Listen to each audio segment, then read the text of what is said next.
Okay, now if I can just catch up, my brain can now catch up with my. Okay. All right. So Isaiah was earlier, and as Mark said, he was a co-regent with Hezekiah for a while. And Hezekiah, I don't know, got the big head or was bragging, but he invited representatives from Babylon in to see and showed them everything he had, his military, his gold and silver and everything. So here is what Isaiah said to King Hezekiah. And God was not happy, and Isaiah was not happy. So Isaiah the prophet went to King Hezekiah and said, what in the world are you doing? They came from Babylon, and what'd you show them in verse 4? And so Hezekiah said, well, I showed them everything. There's nothing among my treasures that I've not shown them. And then then Isaiah said, hear the word of Yahweh of hosts. Behold, the days are coming when all that's in your house, what your fathers have accumulated unto this day, shall be carried to Babylon. Nothing shall be left, says Yahweh. And they shall take away some of your sons who will descend from you. I've got something covering it up here. Who will descend from you, whom you will beget, and they shall be eunuchs in the palace of the king of Babylon. That's what they did to a lot of the young men who were captured and taken to Babylon. They were made eunuchs to serve in the palace. So Hezekiah said to Isaiah, and this kind of, I don't know if it bothered me, but I'm like, oh, really, Hezekiah? You're only thinking of yourself? He says, the word of Yahweh, which you've spoken, is good. For he said, well, at least there'll be peace and truth through my days. Am I taking this wrong, folks? Or is Hezekiah saying, well, I don't really care about what's going to happen. At least it's going to be peaceful while I'm still king.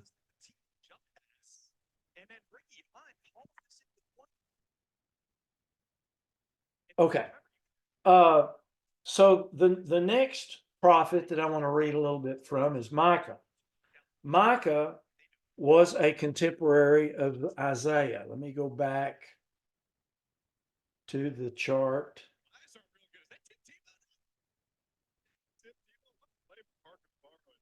There. You'll see Isaiah right here, and Micah, during the whole, almost the whole time that Isaiah was prophesying. So now let me get back down where I was. Folks, kick off your Week 15 NFL Sunday at 10 a.m. Eastern with the Countdown Crew on ESPN and the ESPN. All right, here we go. Micah was a contemporary of Isaiah, and he not only warned Judah of capture by Babylon, but he also said, but you're coming back. You're going to be rescued from captivity. And like Isaiah, he warned them during the kingships of Jotham, Ahaz, and Hezekiah. And he said, be in pain and labor to bring forth, O daughter of Zion, like a woman in birth pains. For now you shall go forth from the city, you'll dwell in the field, and to Babylon you shall go. You're going to be captives in Babylon. But you'll be delivered from there, for Yahweh will redeem you from the hand of your enemies. So now we have another prophet named Jeremiah. And Jeremiah prophesied to the people for 23 years. I'm having trouble with my clicker.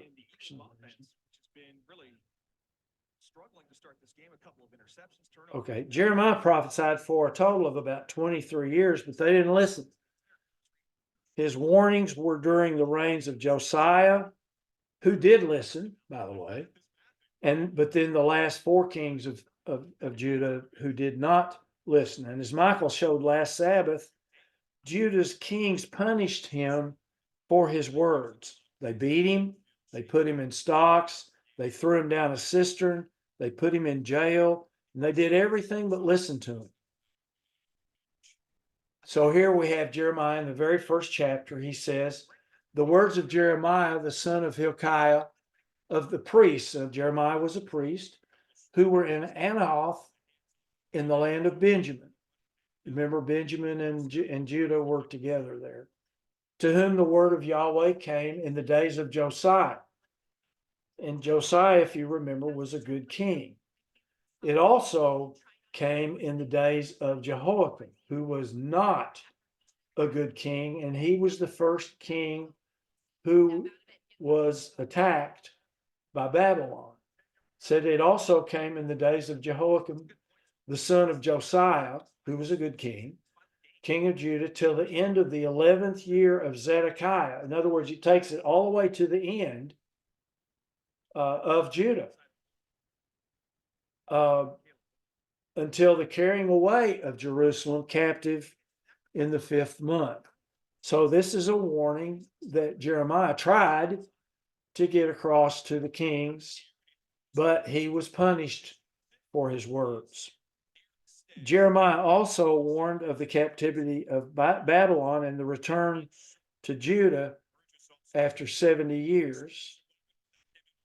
I am not getting my clicker to work today for some reason. His prophetic announcements were before Babylon was a strong nation and before Nebuchadnezzar was king. So this really was a prophecy of the future. And he says, therefore, thus says Yahweh of hosts, because you've not heard my words, behold, I'm going to send an army against you. And a guy named Nebuchadnezzar, who they didn't even know yet, the king of Babylon, who he wasn't, this is prophetic. My servant, I will bring them against this land, against its inhabitants, and against all these nations all around. It wasn't just Judah that Nebuchadnezzar was going to come. He was going to go after all of those vassal states that had quit paying ransom to Nebuchadnezzar and Babylon. And he says, I'm going to destroy all of them and make him an astonishment, a hissing, and perpetual desolation. So you're going to wipe them out.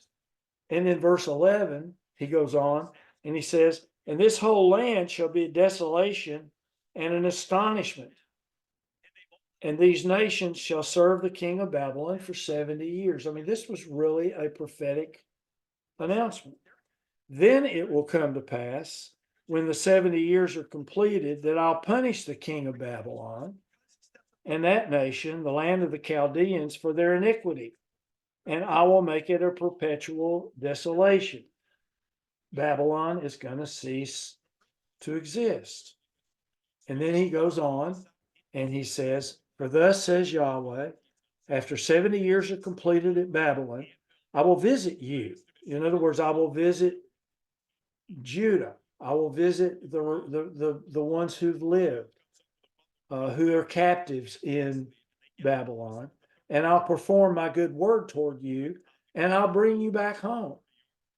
For I know the thoughts that I think toward you, says Yahweh, thoughts of peace and not of evil, because I want to give you a future and a hope. And then another prophet, Habakkuk or Habakkuk, I'm not sure how you pronounce it, prophesied this. Adonai, haven't you existed? Oh, I've copied this out of the Complete Jewish Bible because I felt like it was a little bit better translation. Haven't you existed forever? My God, my Holy One will not die. Adonai, you appointed them to execute judgment. rock, you commission them to correct us. He's talking about the job that Judah was supposed to do, the job that Israel was supposed to do. But your eyes are too pure to see evil. You can't countenance oppression. He's talking about God. So why do you countenance traitors? In other words, why are you working with this bunch from Babylon? Why are you silent when evil people swallow up those more righteous than they? In other words, Habakkuk could not understand how or why God would use an ungodly nation to discipline his people. He was a little confused, and so he wrote down his confusion. And he said, you make people like fish in the sea, like reptiles that have no ruler. The evil haul them up with their hooks. They catch them in their fish nets or gather them from their dragnet. And then they rejoice and make merry, offering sacrifices in their fish net and burning incense to their dragnet, because through them they live in luxury with plenty of food to eat. You're rewarding Babylon, and you're punishing Judah to teach Judah a lesson, and I don't really understand. That's what Habakkuk is saying, I believe. And in verse 17, he says, should they therefore keep emptying their nets? Should they keep slaughtering the nations without pity? Okay. And then there was one more, well, there were several more, but one more that I'm going to talk about, who prophesied about the coming captivity. And it's funny because you had Jeremiah, you had these what we would call the major prophets, but he didn't send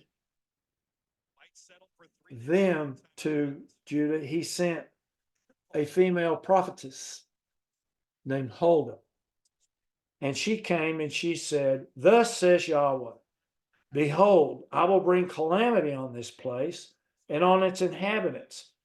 All the words of the book which the king of Judah has read, because they have forsaken me, they've burned incense to other gods, and that they might provoke me to anger with all the works of their hands. Therefore my wrath shall be aroused against this place and shall not be quenched. Now I've got another, I thought, like 3 minutes this entire first half, and really because of those turnovers. there it is, another time chart. Okay, there were three main prophets during the last years of Judah: Jeremiah, Daniel, and Ezekiel. Now, when we were at the feast in Tennessee one time, I'm trying to think of the name of the city, but anyway, Diane and I and Wade and Nina went to a Civil War dinner theater, and it was really, really good. And he gave some great historical information about the Civil War, and one of the things that he said has really stuck with me. And I think Michael has alluded to this, probably, I don't know if Mark has or not, but anyway, here's what he said. He said, if you really want to know what happened during a period of time, don't just read books about that period of time. Read books that were written by people who lived during that time. And I think that makes a whole lot of sense. So we've got these books written by Jeremiah, Daniel, and Ezekiel. Hang on a second, I gotta. Game that Georgia Southern could win. Certainly far from over, but goodness, I mean, the Bobcats without the starting quarterback. Oh yeah, I do have something playing in the background. Sorry. No top. Whoa. Okay. I didn't know that my iPad was making noises, and it's sitting right next to the microphone, so no wonder. Thank you, Erica. Okay, so rather than reading these prophets as historians, they consider them, and we consider them, to be last day prophets. And while they are, a lot of their writings are historical about things that were going on during their lifetime. And so we can look at them as men who wrote about the time when they were living. Okay, now enough on that. Michael mentioned something last week that bears discussion. The similarities between the invasions of the northern tribes by Assyria and the invasions of Judah by Babylon. In both Israel and Judah, there were 3 separate invasions. And also, and I don't want to use the word coincidentally, but I don't know if God is telling us something, if there's some message here, that there were 3 invasions of Israel, 3 invasions of Babylon, and there were 3 waves of returning from Babylon to Judah. I just think that's really interesting. So here's what I'm going to do. I couldn't copy this. I tried, but I couldn't. So I'm going to, if I can find here it is. Okay. Here is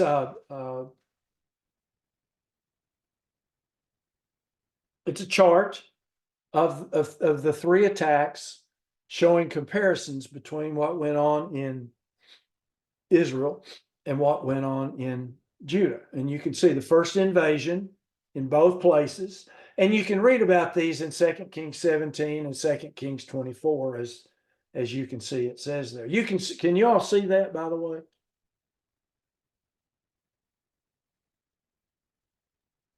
Yeah.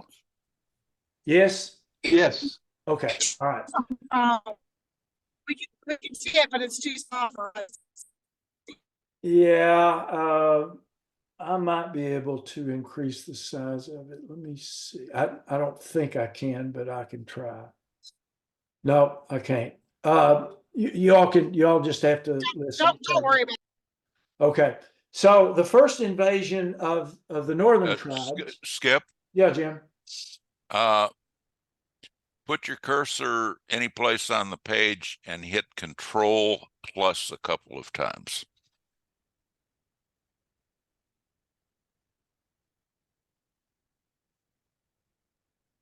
There you go. I don't know if that did it. Thank you, Jim. Okay. So the first invasion in 2 Kings 17 is talking about the invasion of Israel. King Shalmaneser of Assyria came up against him being the king. I forget which king it was at the time. Then in 2 Kings 24, talking about the invasion or the first invasion of Judah in his days, would be Jehoiakim. In his days, King Nebuchadnezzar of Babylon came up. And then vassalage is talking about when the kings were made vassals. Hosea became his vassal, and that's the vassal of Nebuchadnezzar, paid him tribute. And a similar situation happened in Judah. Jehoiakim became Nebuchadnezzar's servant for 3 years.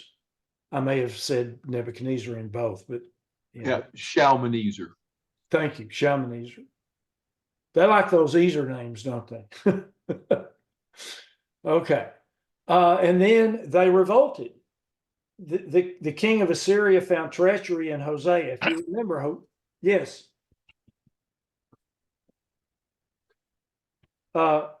Hosea was the last king of the northern tribes. And it says the king of Assyria found treachery in Hosea because he tried to get Egypt to help him to fight against Assyria. It didn't work. Then in Judah, Jehoiakim rebelled against Nebuchadnezzar, and this may be talking about when Zedekiah also rebelled against the king of Babylon. These are two different times when the king of Babylon came down to attack Judah. And then the punishment. Therefore, the king of Assyria confined him, this would be Hoshea, and imprisoned him. And then Babylon, the king of Babylon, Yahweh sent against him not just the Chaldeans, but bands of Arameans, which those are Syrians, bands of the Moabites, and bands of the Ammonites. And they captured the king of Judea.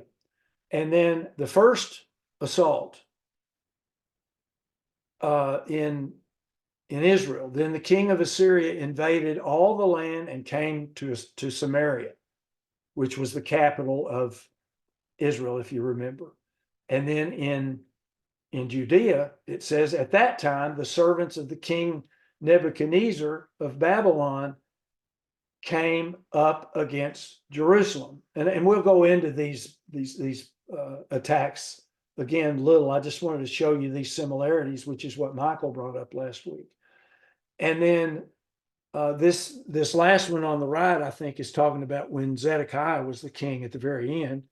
In the 9th year of his reign, in the 10th month, on the 10th day, King Nebuchadnezzar of Babylon came with all his army against Jerusalem. And then in both countries, there was a siege where they were completely surrounded by the armies. And so the king of Assyria sieged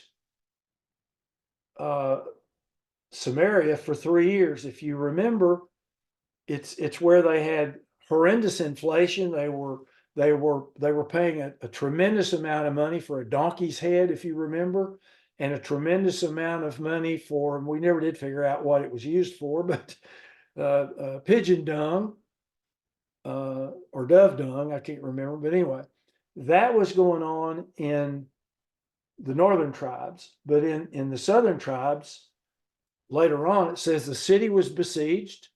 King Nebuchadnezzar of Babylon came to the city while his servants were besieging it. And we'll talk about that a little bit later. And then this is talking about when Zechariah was the king, and they laid siege to it, built siege works. I'll talk about those in a minute. Against it all around. So the city was besieged till the 11th year of King Zedekiah. If I remember right, it was something between 18 months and 24 months that they laid siege to Jerusalem in particular. And there was cannibalism, and we'll probably get back into the book of Lamentations that Jeremiah wrote a little bit as we go forward, and we talk more specifically about what these prophets were saying. And then aftermath. In the 9th year of Hoshea, the king of Assyria, sounded like Hoshea was the king of Assyria. He wasn't. In the 9th year of Hoshea, the king of Assyria captured Samaria, and he carried away the Israelites. And he placed them in Hala and I'm not going to read all of that, but the northern tribes were taken captive into Assyria and have disappeared. We don't know where they are. There are booklets that are written by some of our ex-leaders in the Church of God, and there's still some ministers in the Church of God who feel they can tell you exactly where each nation, Let me mention something about that. Please. The folks that you are talking about did not originate this theory. This goes way back, and there were other people that originated this theory. I think it's generally from individuals in Great Britain. Now, I'm not saying that they didn't have a religious affiliation, but Garner Ted didn't originate this. Herbert Armstrong didn't originate this. This came well before them. They were ideas that were promulgated a long time before the 1900s. Yeah, thanks. You're exactly right. And I remember reading about plagiarism and uh, there was a book, what was it? Joseph's Birthright and Judah's Scepter that was written long before. Are you Yeah. alluding to? Other way around, Judah's Scepter, Joseph's Birthright. Okay, that's right. Judah's Scepter. Yes, Judah. Yeah. So yeah, thank you. You're exactly right. This is and this belief has been called racism. I never looked at it really as racism. I looked at it as something that's interesting that I bought for years, and then I no longer believe it. But it doesn't matter what I believe. So you got OJ. I Yes. have a Mark theory. This is Okay. a Mark theory. All right. I think that this viewpoint about the nations and the modern nations and who are the 10 tribes of Israel is probably well, let's go back. Okay, so I said this was written and discussed, and this theory was created a long time before Church of God people were around in the 1900s. But this idea, I believe, is the source of lots of, me included, lots of people trying to figure out exactly how a given phrase in the prophets is applicable to us in our day and age. So it's all, what's going to happen. Well, we read things and we think that, well, our peoples, I mean, you can read this a lot in various branches of Church of God thinking. How is this affecting us? What do we see here?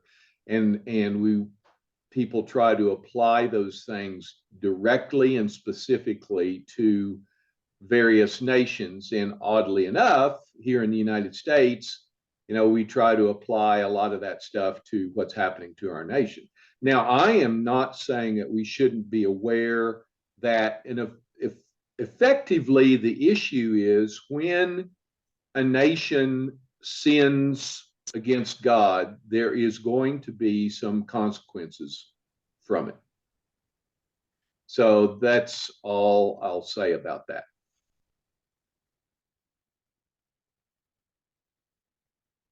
Okay, thanks. I'm reading a chat from RF. Is that Rod? Anyway, Anathoth was the place that King Solomon banished the priest Abiathar because he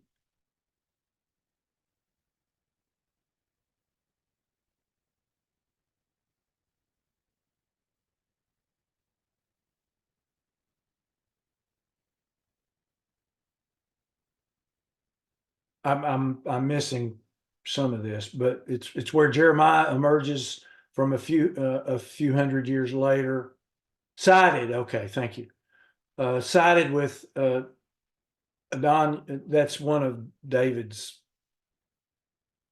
family, I believe, which is where Jeremiah emerges from a few hundred years later, which some think Jeremiah was related to. Okay, all right. Okay, well, continuing with these comparisons, you got Assyria capturing Samaria, then you got King Jehoiachin. Now, he was the second. He was the son of Jehoiakim. These names are so much fun.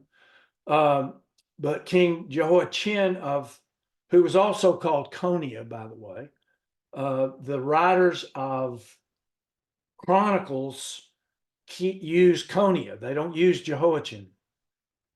oops, I gotta wait in. Okay. King Jehoiachin of Judah gave himself up to the king of Babylon and his mother and his servants and so on. Well, anyway, they were taken in. And then this on the right says, on the 9th day of the 4th month, the famine became so severe in the city that there was no food for the people of the land. And so this is when the breach was made in the city wall. And the soldiers of Babylon came into the city and just destroyed everything. So anyway, thank you, Michael, for bringing that up. I don't know if y'all can still hear us, but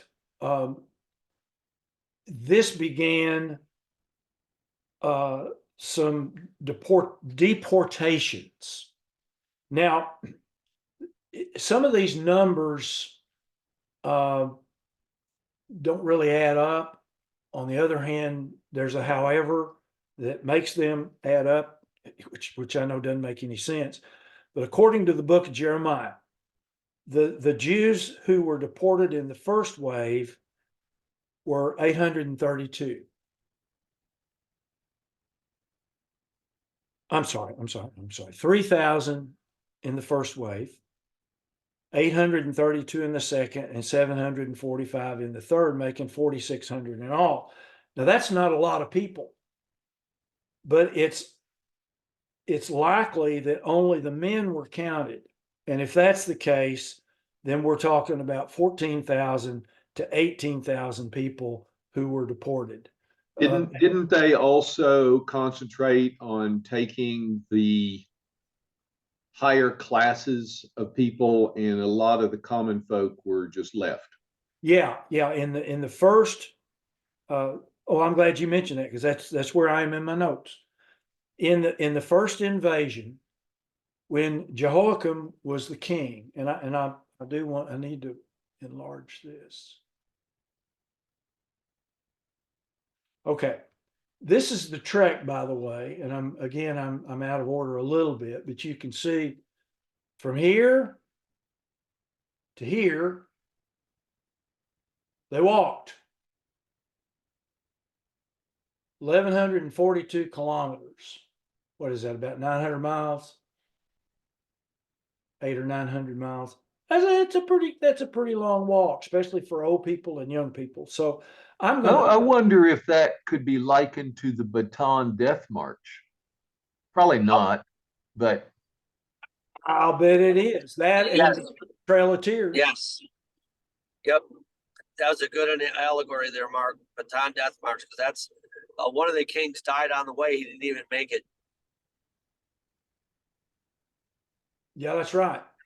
I can't remember which. It may have been Jehoiakim. No. Yep. Was it Jehoiakim? Okay. I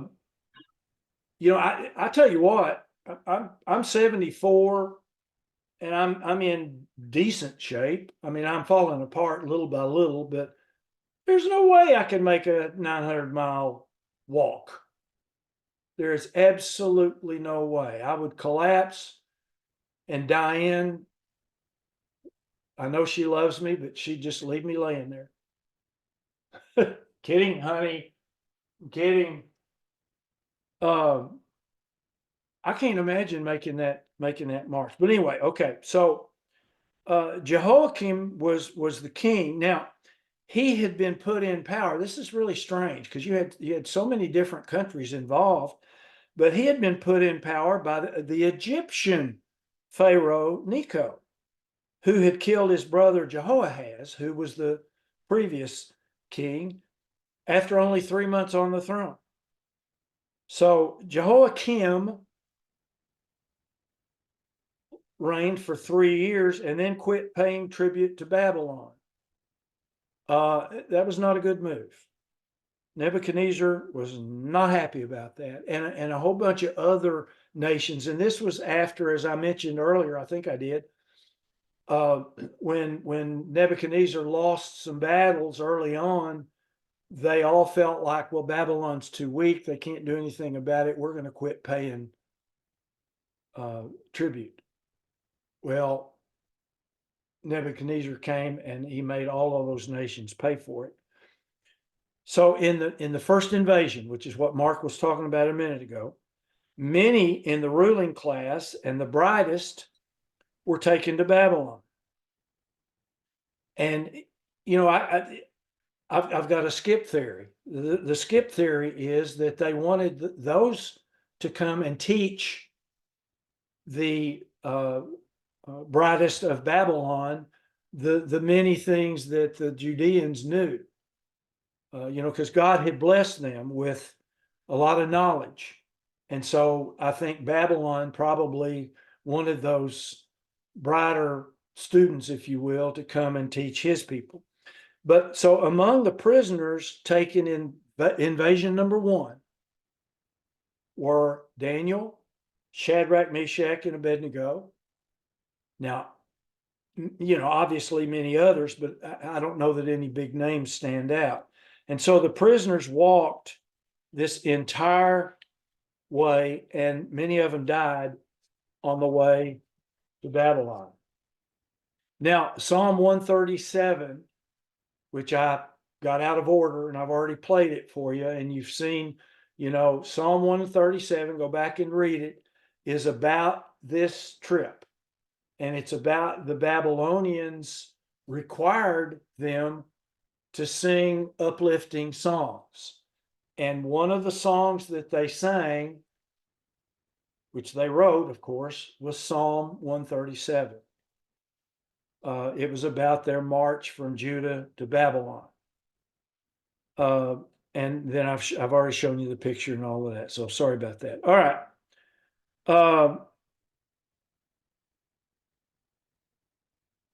During the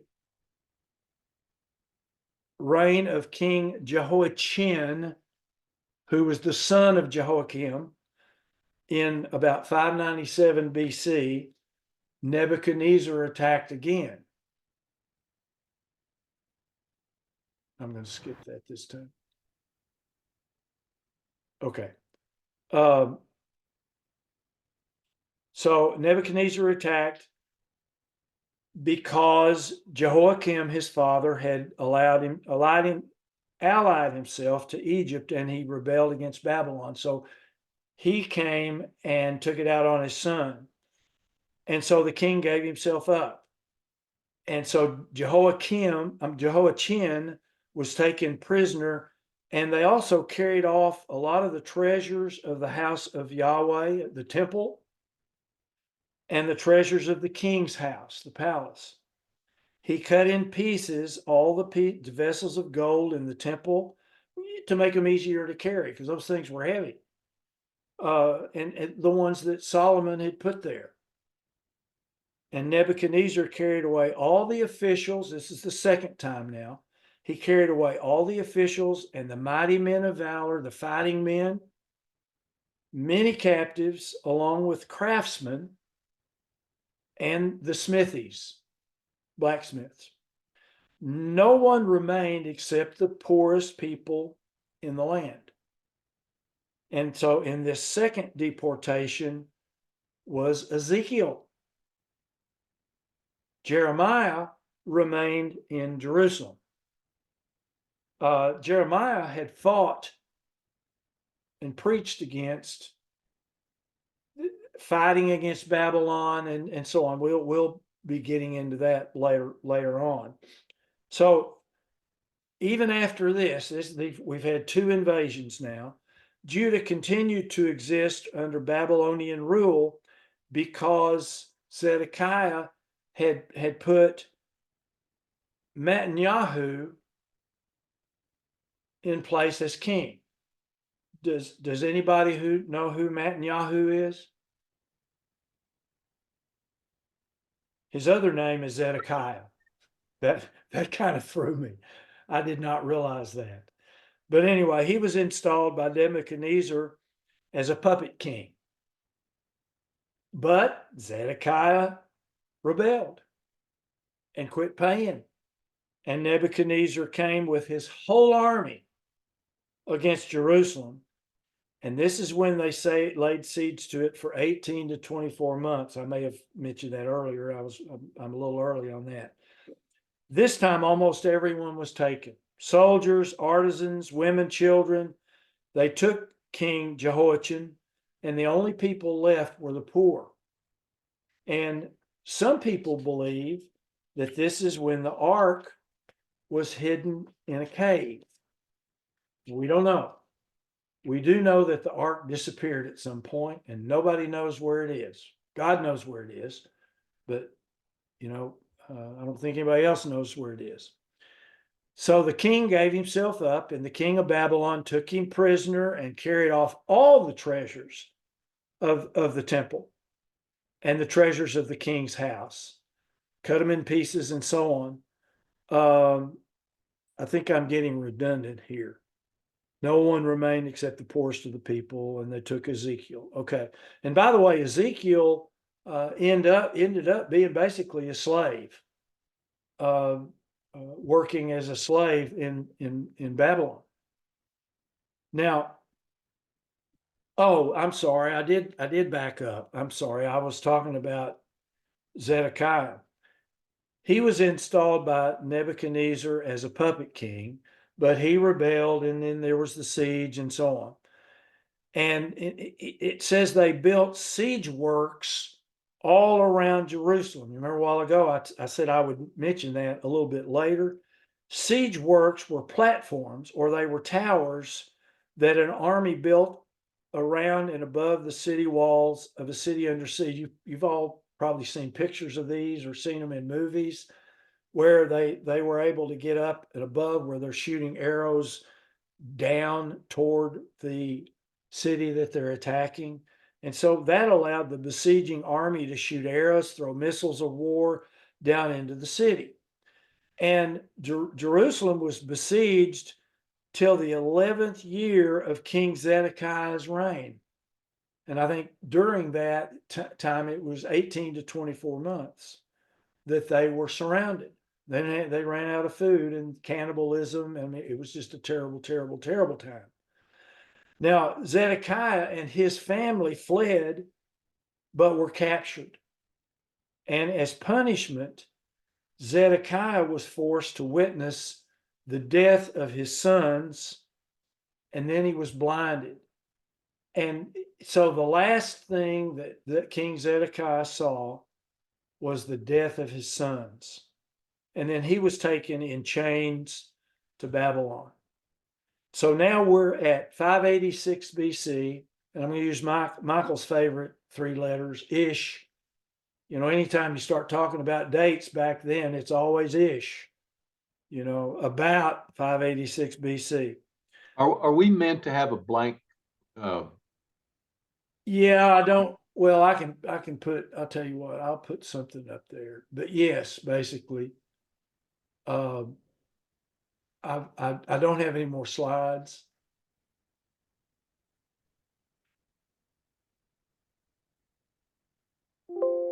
There, that's a little better. But yeah, you're right, Mark. Thank you.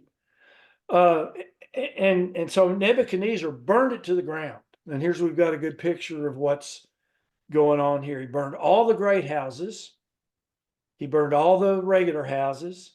The walls of Jerusalem were broken down. The rest of the people who were left in the city were carried into exile, except for a few. 70 or 80 of the leading citizens, the ones that were left, including the high priest, were put to death.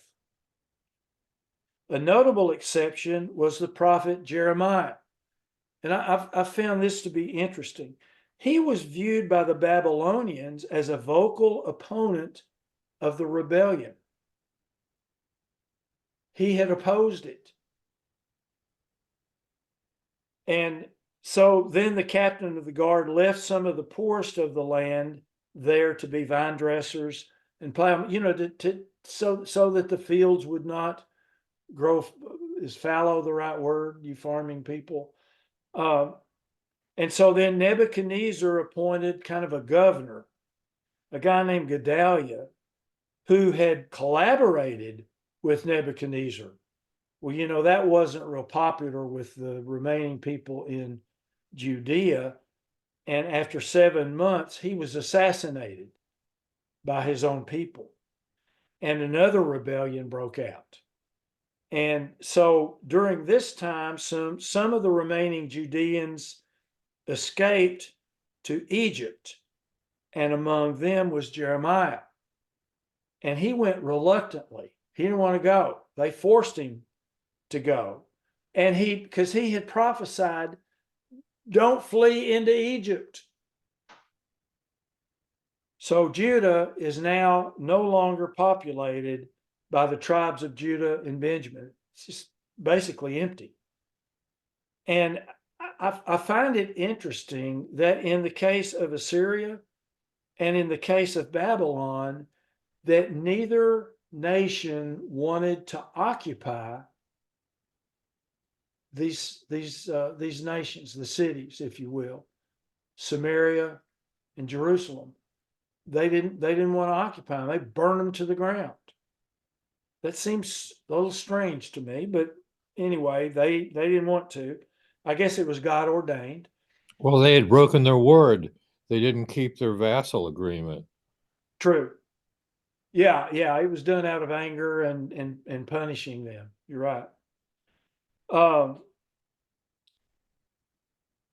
The big difference between, as we all know, the big difference between the two nations is that the Israelites that were taken captive by the Assyrians never returned to their country.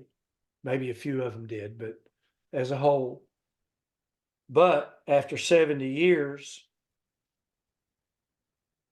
the Judeans did return to Judea and to Jerusalem to rebuild their country. And we'll get into that a little bit later. That's what I've got for today, folks. I don't have any. Very few people would live 70 years.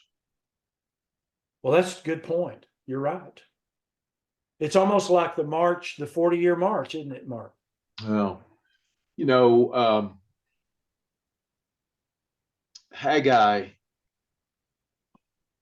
I think it's Haggai, said when they were rebuilding the temple after the 70 years, and after actually a little bit longer than that, said, which one of you were here to behold the temple in its former glory?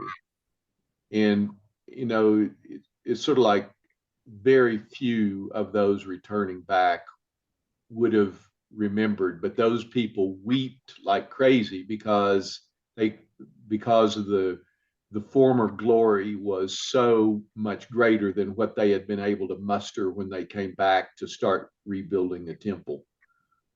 So I would think that there would have been very few people who were that age and able to make the trek back from Babylon to Judea. Yeah, look, I'm sorry, go ahead. No, that's what I was going to say. Looking at the time chart, there it is. And you look down here at the end, you've got Ezra and Nehemiah here, and I'll bet you that they're two of the people you're talking about. They probably had never seen it. I say probably, possibly had never seen it in its former. So look at the prophets, Haggai and Zechariah. They're in the 520s, I believe. And the temple was started to be reconstructed in 526. You see on the right above Zerubbabel. He was the governor, I believe. Yeah. And then, it wasn't completed. They worked, what was that date here? They worked for 536, sorry. And they worked to 526, and then they stopped. Yeah. And that's when Haggai and Zechariah prophesied. And one of Haggai's part of it was, you know, you're taking concern from yourself, and you're not rebuilding the temple. And so they got busy and started rebuilding it, but it wasn't finished until, what's that, 516 temple finished. Yeah. Yeah, it was one of the kings that followed Zechariah. Well, I'm sorry, we're in Persia now. So Cyrus was the first one to say, go build the temple. And then one of the kings that followed him said, okay, that's it. We're not spending any more money. And so they quit. I don't remember how long. Well, there it is. Temple resumed to 520. And then for 4 years, it looks like 520 to 516. It looks like no work was done. Is that the way you read that, Mark? I think so. Well, that's the way I read it. And I think that's about right.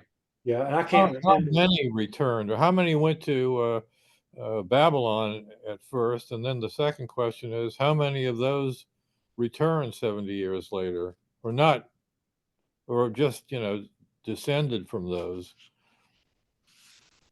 Well, I think Mark's right. Number one, a whole bunch of them died on the way. Yeah. And Well, there's several things. Is that there wasn't a lot to. I don't know. There may be some indications in some of the books about how many came back, but then there were waves of them that came back at various times. yeah, The Ezra was involved in that. When he went back, there was a bunch of people that went back with him. And that's when they had a lot of trouble and resistance, I believe. So, and there is some numbering about how many people came back, I think, with Ezra. So, and then it's known there were many who stayed in Babylon. yes. Yeah, yeah. That was the source of a huge division of the, I don't mean angry division. I just mean that there was a huge division in where the people were living. There were people who stayed in Babylon, and they became their own group. And I forget whether they're called the Anastasi, or I may have the wrong terms for them. The Babylonian Talmud. Ashkenazi, or I think Michael said. And Yep. Then the ones that went back to Jerusalem were in kind of another branch. And of course, then they spread like crazy. They spread all over the place. There's a whole bunch that came went, I guess, from Babylon up into Russia, and all in the eastern steppes. And Michael probably knows a lot more about that than I do. Not so much. But I do have a question, Skip. I got a little confused when you were speaking about Jeremiah. I think you said he went to Egypt. I thought he went to Babylon. My understanding, at least what I gleaned, was that Jeremiah warned the king Zedekiah to surrender to the Babylonians and not to resist, because if they surrendered, they would survive and live in Babylon. But if they resisted, they'd be killed. And of course, at that point, Jeremiah was thrown in a cistern because he was being accused of siding with, he was a traitor. But I thought that he went into captivity to Babylon because he was giving them a different message at that point, from warning them they were going to be destroyed to your children will the God's promise is still going to happen. Your children aren't going to come back. Am I missing something? Am I incorrect? Because you Well, mentioned it's he went to Egypt.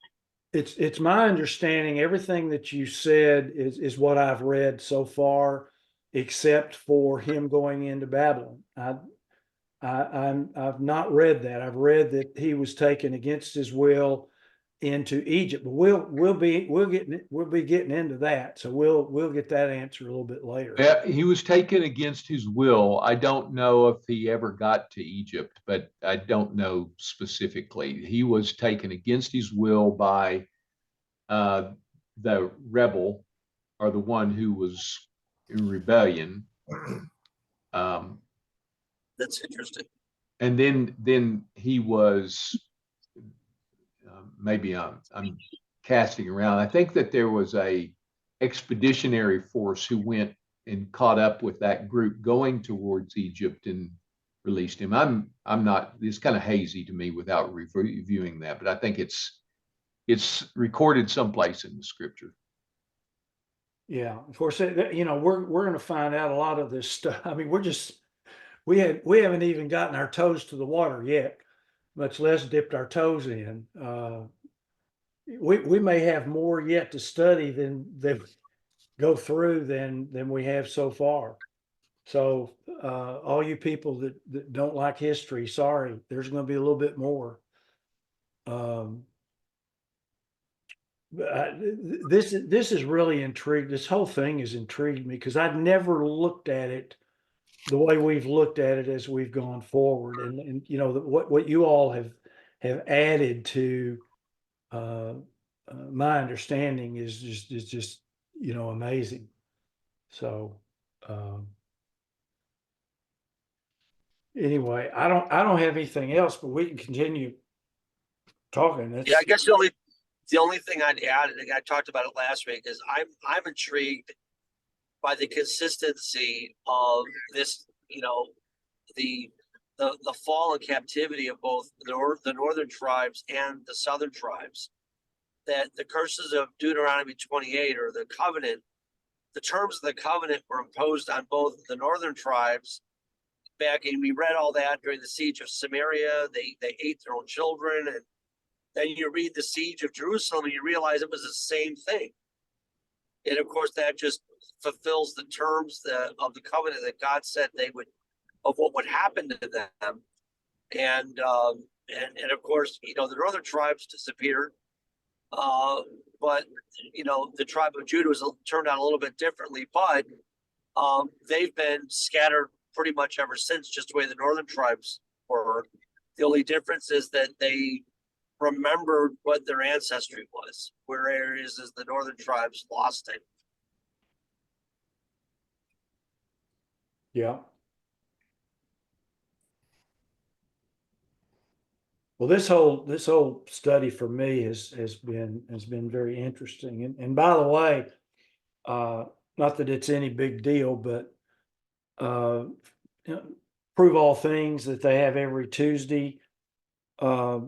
They've asked me to go through this study on their Prove All Things, and they're talking about me being on there once a month. So those of you who've heard this need to avoid Prove All Things starting in February. So When you say this study, are they talking about the entire study we've done the last 2 years, or just what we've been doing over the last couple of months? I'm going to go back to Elijah. I'm going all the way back. Okay.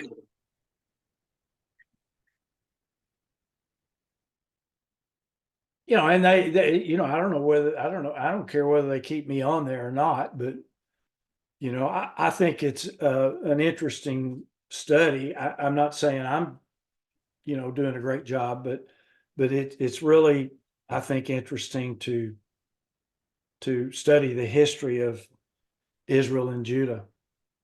Oh yeah.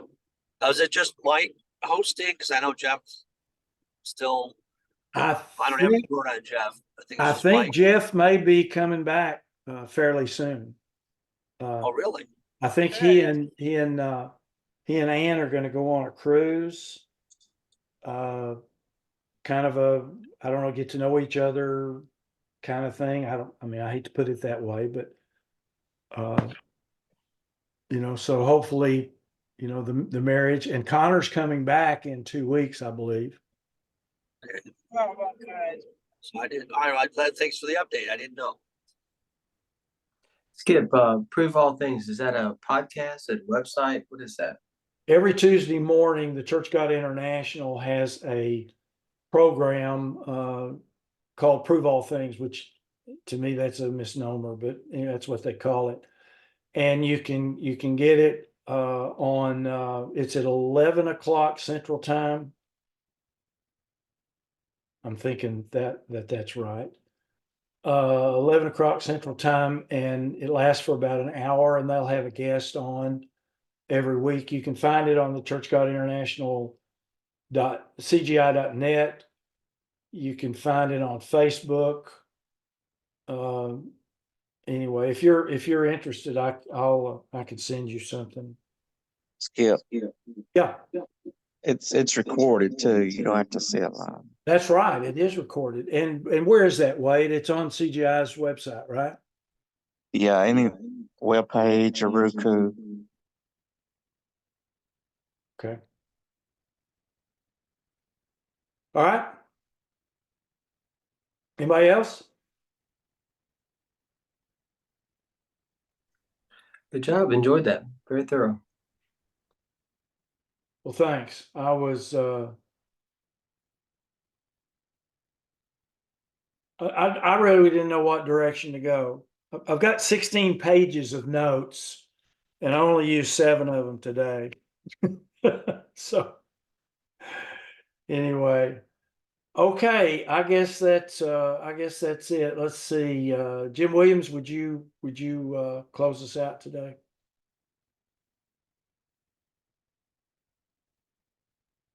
Father in heaven, Almighty Creator, thank you again for bringing us together on your Sabbath to learn more of your ways and to learn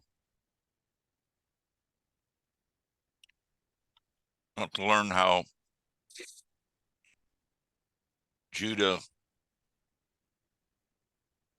got themselves in a mess, and very much like our country is. And we just ask for you to help us, help our country. Maybe there's still repentance left for us. And we ask you to bless us during the coming week, all of those who are ill, to heal them and comfort those that have lost people in the last week. Ask this in Jesus' name, our Savior. Amen. Amen. And Michael, you and Erica, please be sure to tell Kevin and Rachel that and Michaela that we love them and miss them. We absolutely will do so. All right. Now I've got to go change clothes because I've got on this yellow shirt that makes my wife ill. So I'm going to go take it off and put on. I wish I had a Grinch shirt. My family's all starting to call me Grinch. And I think it's a badge of honor. So, all right. That's it. See you all. Thanks, Skip. Thanks again, Skip. Thanks, Skip. Thank you, Good job, Skip. Skip.